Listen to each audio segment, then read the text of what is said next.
Hey guys, Thunder E here, and welcome to our first look at the new Xbox One dashboard. Now, if you're part of the preview program, you eventually will get this if you opt into the new Xbox One dashboard.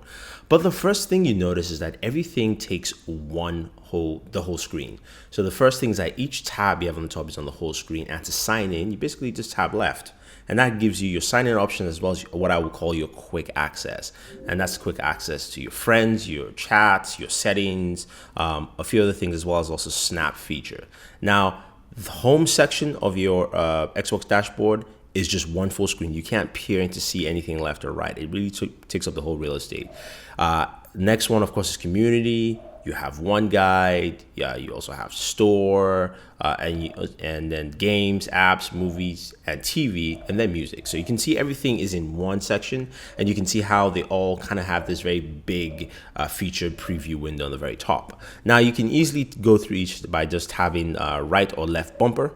To quickly jump into either one of them. And if you move down, you can see your recents on the home. So on the home panel, if you just move down, you can see all the recents that you've been using.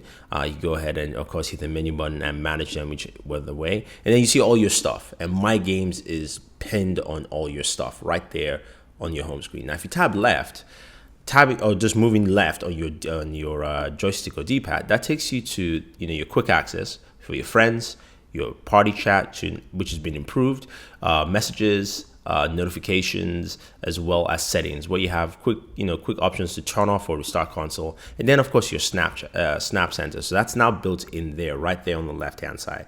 What's really cool about the Snap Center is that when you go there and you go to Snap, it actually gives you the option to record or take photos by hitting X or Y. So it's a very simple option there, and that's nice. Again, as you look at each panel, it really takes over the whole screen real estate. But what that also does is that it gives you more of your background, which is actually pretty cool. So you do have your background there. Now, in terms of speed, this is not up to speed of what we had, as they stated, as twice as fast, but it's still fast enough. Now, hopefully that improves as the beta goes along. And again, this is powered by Windows 10. You can see how each section just really has that big preview window of, okay, look, this is what you should focus on, like Tomb Raider, and then smaller windows, focus on other games, and you can see your new releases like Elite Dangerous. I'll have a video on that pretty soon with a flight stick. That would be awesome on PC, though, on PC.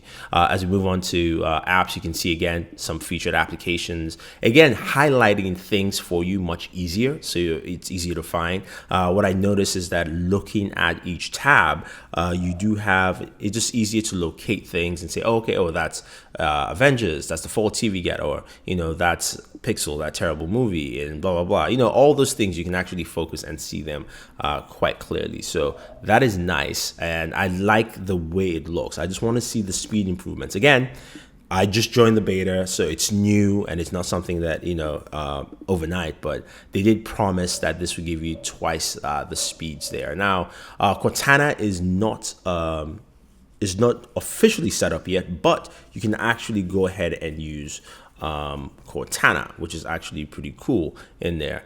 And, one of the things also is that I forgot to mention is each game has a hub now. So when you go to your game, you do have a hub center for your game, which shows you info, feeds, friends, and achievements. And that actually is nice that you have this little area where you can see what your friends are doing in the game, your feed for that game, info, where you can follow, launch, and go to the store, which is actually pretty cool. And it's a nice feature. Now, as I mentioned with Cortana, to actually activate it, even though it's not there, go to settings. In this section, when you tab left, just keep hitting up a bunch of times and hit A. And that will actually activate Cortana for you. You go through the Cortana setups, I already have it. And I'm going to show you, it actually is quite responsive. So you can ask Cortana a question. It's 10:35 a.m. in New York. And then we'll try and ask Cortana another question. Probably off saving the galaxy somewhere. He's good like that. Now, Cortana actually uses your Connect, and it uses voice prompts, and you actually hear you quite well. That one just took me to a page about Halo 5. Now, of course, I could also ask Cortana to sing for me if I choose to. But before we actually get to that, let's actually check out some of the settings. You can actually go into Cortana and manage the settings. Cortana, of course, feeds from all your other aspects. If you set it up on, say, your Windows Phone or your Windows PC, then you're pretty much all set. There you have your notebook where you can go for check your connected accounts, your settings, Cortana tips, packages, all the things you need to customize Cortana, making sure that it actually fits what you're looking for is actually there. So those aspects are included, and even though it's not official, so far Cortana has been running fairly well. It matches what you get on Windows 10 PC or at least Windows Phone. Now, again, it snaps to the side for you, and that's something that you can unsnap if you choose. But again, like I mentioned, Cortana can sing if you want her to.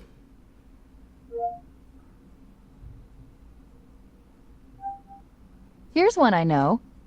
Should old acquaintance be forgot and never thought upon? Go. Now, the other thing too is the browser. You can go ahead and use the Edge browser, which is of course Microsoft Edge, and it's fairly decent. One thing about the browser to note is that of course you can go ahead and go to any website you choose. It is a HTML5 browser, which means HTML5 videos will work, and which means YouTube will work on there.